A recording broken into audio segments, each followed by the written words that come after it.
আসসালামু আলাইকুম। আজকে আমরা প্র্যাকটিক্যালি দেখব যে সিট বেল্ট কীভাবে বাঁধতে হয়।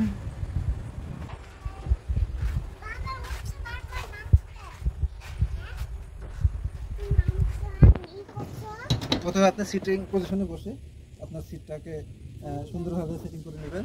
আর সিটিং এটাকে বলা হচ্ছে সিট বেল্ট। সিট বেল্ট আপনার ড্রাইভিং কেবিনের ঠিক ডান দিকে অবস্থান। সিট বেল্টটা এভাবে নেবেন যে আপনার ঠিক কাঁধের উপর দিয়ে, অবশ্যই কখনোই কিন্তু আপনার বগলের নিচ দিয়ে দিবেন না বা কাঁধের নিচ দিয়ে দিবেন না, অবশ্যই কাঁধের উপর দিয়ে নেবেন এবং এইভাবে ধরবেন এবং নিচের অংশটি কোমর বরাবর এভাবে নিয়ে এই যে এখানে একটা প্রেস বাটন আছে বা লক বাটন আছে, এইখানে আপনি লক করে দিবেন। লক করে দেওয়ার পরে আপনি অবশ্যই চেক দিবেন যে আপনি প্রেস বাটন চাপ দিলে আপনার এটা আনলক হচ্ছে কিনা। আনলক না হলে কিন্তু সমস্যা করতে পারেন। তো অবশ্যই এটা আপনি চেক দিবেন যে সিট বেল্টটা লক হচ্ছে এবং লক হওয়ার পরে আনলক হচ্ছে কিনা, এটা আপনার অত্যন্ত জরুরি। তো ঠিক আছে, আসসালামু আলাইকুম, সবাইকে ধন্যবাদ।